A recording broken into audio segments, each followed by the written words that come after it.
কোনো কিছু প্রত্যেকে একটা ডিগ্রি করেছি, সেই জায়গা থেকে আমরা কি করতে চাই যে আমরা প্রতিষ্ঠিত হবো, মানে একটা সরকারি চাকরির জন্যই আমরা এগিয়ে এসেছি। তাই জন্য অন্য কিছু না বলে আমি বলবো প্রত্যেকে নিজের জায়গা থেকে খাটো।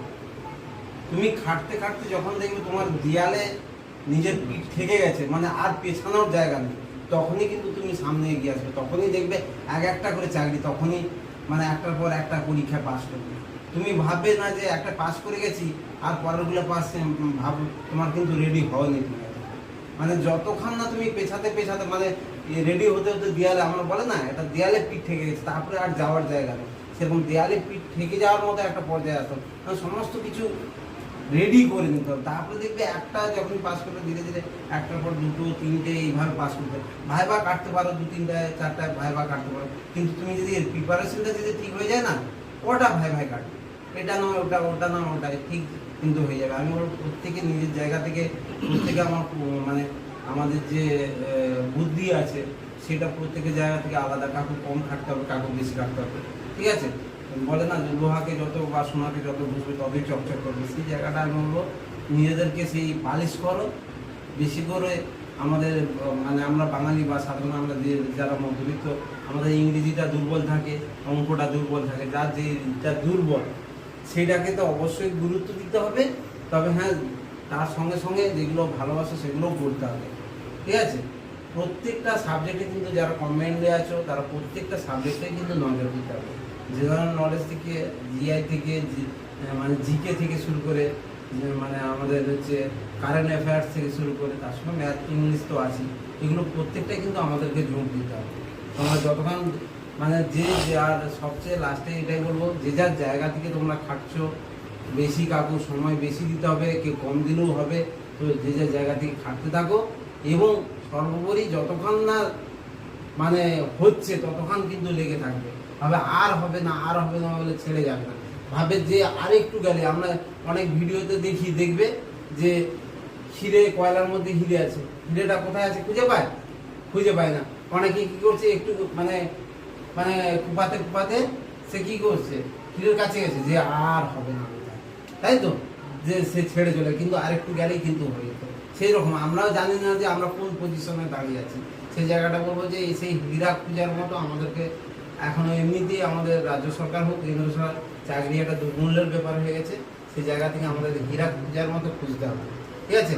হাল ছেড়ো না, যতক্ষণ তোমাদের যে পরীক্ষার যেটা বয়স আছে সেই বয়স পর্যন্ত সেই পরীক্ষাগুলো দিয়ে যাবে।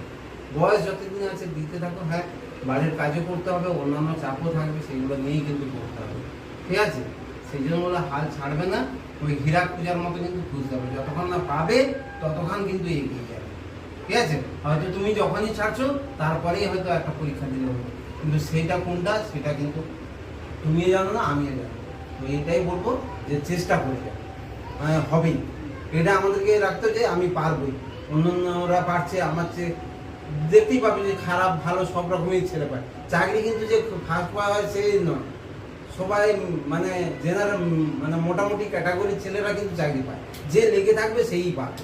যে আজকে আমি ম্যাথে দুর্বল, আজকে ইংলিশে দুর্বল, সেই কিন্তু পরে সেটাতে ইমপ্রুভ করে সেটাতে কিন্তু পরে অনেকটা এগিয়ে যায়, ঠিক আছে? সেই জন্যই বলবো হিরে খুঁজার মতো খুঁজতে থাকো, পাবে, হাল ছেড়ো না, শেষ পর্যন্ত না হওয়া পর্যন্ত ছাড়বে না। আমাদের এজ যেটা আছে মোটামুটি সেই এজটা, তোমাদের তো এখন 22, 23, 24, 26-এর মধ্যে আছে, মানে 32 পর্যন্ত কিন্তু লেগেই থাকবে একদম, তাই কি ম্যাডাম? যে যতক্ষণ হচ্ছে যখনই মানে না হওয়া পর্যন্ত, যে এত তাড়াতাড়ি ছেড়ে দিলে হবে না, ঠিক আছে? 32-33 পর্যন্ত কিন্তু চাকরি পাওয়া।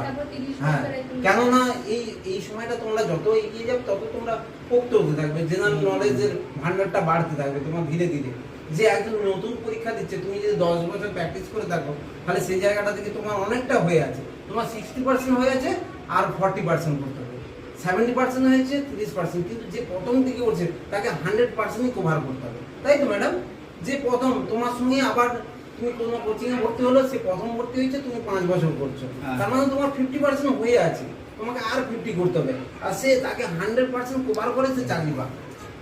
এই মনে রাখবে যে আমার 60% হয়ে আছে, 50% হয়ে আছে, 40% হয়ে আছে, আমাকে 60% করতে হবে, 40% করতে, আমাকে 0 থেকে শুরু করবো না, ঠিক আছে? সেই জায়গাটা থেকে ভেবে যে মনে জোর রাখো যে তোমাদের পাশাপাশি ভাবে যে ও পেতে পারে, পাচ্ছে, আমিও পাবো, আমি পাবোই পাবো, এটা রাখতে হবে। বাড়ির কাজ করো, কিন্তু প্রতিদিন যে ডেলি টাস্কটা যেটা দেবে ম্যাডাম হোক, স্যার হোক, দাদা হোক, যে যাই দেবে সেটা কিন্তু কমপ্লিট করো, কিংবা একটা যেই টপিকটা নিয়ে পড়বে সেইটা কিন্তু কমপ্লিট করো। ঠিক আছে? আমরা অনেক সহজ প্রশ্ন উপর দিয়ে আসে, সেগুলো আমরা ছেড়ে যাই, সেই নর্মাল প্রশ্নগুলোই পড়ে গেলে কিন্তু পারি না, সেগুলো কিন্তু দেখে রাখতে হবে। ঠিক আছে? সেটা আমরা কি ভাবি যে সহজ এগুলো হয়ে যাবে বা এখান থেকে আসবে না, কিন্তু উপর থেকে কিছু প্রশ্ন থাকে। ঠিক আছে? সেগুলো দেখবে।